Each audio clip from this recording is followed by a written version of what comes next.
More than 100 Afghan children who arrived in the U.S. without their parents are currently in U.S. custody. The Department of Health and Human Services says the children are being designated as unaccompanied minors and represent less than 1% of Afghan arrivals. Officials say they are working to place the children with licensed care providers or other family members. For more on this, I want to bring in CBS News immigration reporter Camilo Montoya Galvez. Hi there, Camilo. So why are some of these children arriving without parents? Hi, Elaine. Many of the evacuated Afghan children arriving in the U.S. without parents are traveling with non-parental family members. These could include grandparents, uncles, and aunts. And because they are arriving in the U.S. without permanent legal status and without parents or legal guardians, the U.S. is classifying them as unaccompanied minors, just like migrant children who cross the U.S.-Mexico border alone. And we've talked extensively about that population, Elaine, on numerous occasions. Because of this legal classification, Elaine, HHS, the Department of Health and Human Services, has to assume legal custody over these children and take them into their care and provide them legal services and housing until proper sponsors are identified and vetted. But we do know, however, that last week the Department of Health and Human Services issued an internal memo that authorized officials at airports and military sites to allow Afghan children who don't have parents traveling with them to be reunited with non-parental family members on site, so they can potentially reunite with their uncles and grandparents whom they are traveling with, rather than go to these shelters and foster care programs overseen by HHS.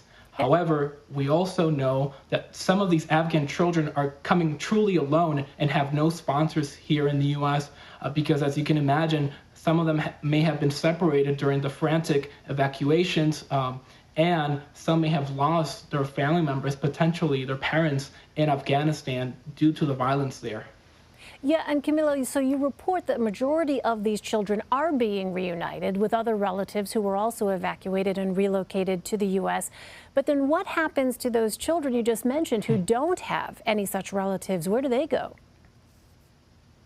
That's a critical question. Right now, as we speak, there are more than 100 unaccompanied Afghan children in the custody of the U.S. Refugee Agency, a branch of the Department of Health and Human Services. These are Afghan children who do not have yet identifiable sponsors here in the U.S. These children, according to HHS, are being sent to shelters and foster care programs that can provide adequate, linguistically and culturally appropriate services to satisfy their particular needs, because, as you know, HHS is used to dealing with children from Central America and other parts of Latin America who cross the U.S.-Mexico border, not with Afghan unaccompanied children who speak different languages beyond Spanish and indigenous dialects, and who require different religious needs. So that's what's going to happen to them. They are going to be placed in shelters and foster care programs until a vetted sponsor is found, or until they become of legal age, until they turn 18, when the U.S. government no longer has custody over them. All right, so I think you answered this next question. Do Afghan children arriving in the U.S. without parents or legal guardians face the possibility of deportation? Another good question. The unaccompanied children arriving at the U.S.-Mexico border are entering the country without proper documents. They are entering without authorization. So those children are placed in deportation proceedings, and they must appear before an immigration judge. However, the Afghan children arriving as part of this Operation Allies Welcome are legally entering the U.S. because they are being granted something known as humanitarian parole that authorizes their entry. And so it is a legal process. So they are not placed in deportation proceedings. However, parole is a temporary process that allows its beneficiaries to stay in the U.S. for up to 2 years. So these children must find a way to remain in the U.S. on a permanent basis. One of the options could be to seek asylum before U.S. Citizenship and Immigration Services. But as we have discussed on multiple occasions, this agency has a backlog of hundreds of thousands of asylum cases. So it could take years for these cases to be adjudicated. And against that backdrop, Camilo, are officials preparing for the possibility of more unaccompanied minors? Yes, the short answer is yes. Secretary of Homeland Security Alejandro Mayorkas said last week that the U.S. government does indeed expect more unaccompanied children to arrive from overseas.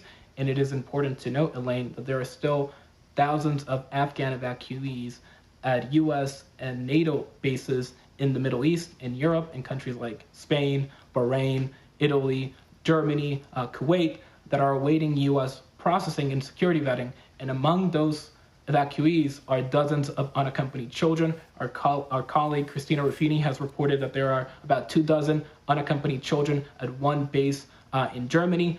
So more of those children could potentially come here to the U.S. The question is how many, and how many will actually come with non-parental family members as opposed to truly alone by themselves.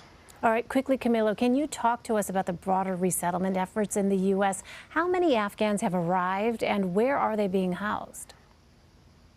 Yes, this is a massive operation, Elaine. Since August 17, the U.S. has allowed about 49,000 at-risk Afghans to enter the country and to resettle here permanently. There are about 43,000 of those Afghans at 8 military installations in states like Wisconsin, Texas, New Mexico, Virginia, and here in New Jersey. And these military installations are serving as temporary housing sites while these evacuees are undergoing coronavirus testing, vaccination, medical checks, and further immigration processing like applications for work permits.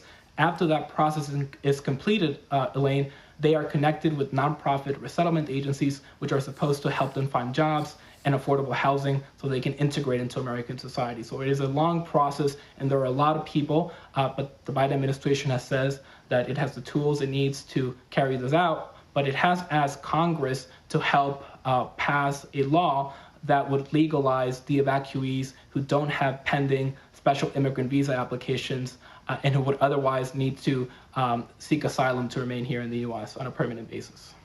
All right, Camilo Montoya Galvez for us. Camilo, thank you very much. Thanks, Elaine.